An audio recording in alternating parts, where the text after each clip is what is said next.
Mehdi Nemmouche a passé la nuit dans les locaux de la police fédérale. Le suspect dans la tuerie du musée juif de Belgique a été entendu ce matin par la juge d'instruction qui lui a signifié son mandat d'arrêt. Et c'est finalement à la prison de Bruges qu'il a été transféré ce midi. C'est là qu'on retrouve Quentin Warlop. Quentin, hier, Mehdi Nemmouche n'a pas répondu aux enquêteurs. Alors est-il sorti de son mutisme aujourd'hui ?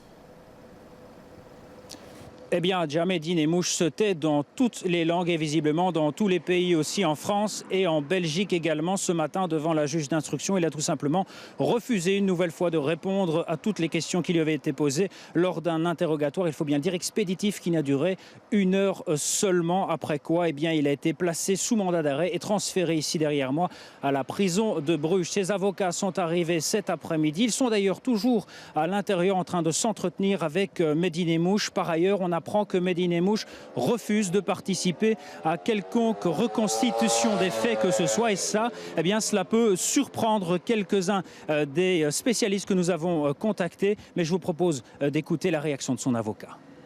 Tant que ces enquêteurs se démarquent par des actes illégaux et qu'ils fuitent dans la presse, il ne peut pas y avoir de confiance. S'il ne peut pas y avoir de confiance, il ne peut pas y avoir de reconstitution. Et donc, dans la lignée de ce que M. Nemmouche a décidé hier, il ne participera pas à cette reconstitution. Ceci sans préjuger, bien entendu, de l'attitude du magistrat instructeur qui pourrait éventuellement décider soit de maintenir cette reconstitution, soit décider de ne pas la tenir. Ça va être difficile de faire une reconstitution s'il ne parle pas et il ne veut pas sortir de la voiture. Cela semble effectivement difficile, mais je ne veux pas préjuger de l'attitude des autorités judiciaires en cette matière. Alors Quentin Warlop, est-ce que le prévenu a le droit de refuser une reconstitution? Et sinon, la justice peut-elle contraindre Mehdi Nemmouche à participer à cette reconstitution?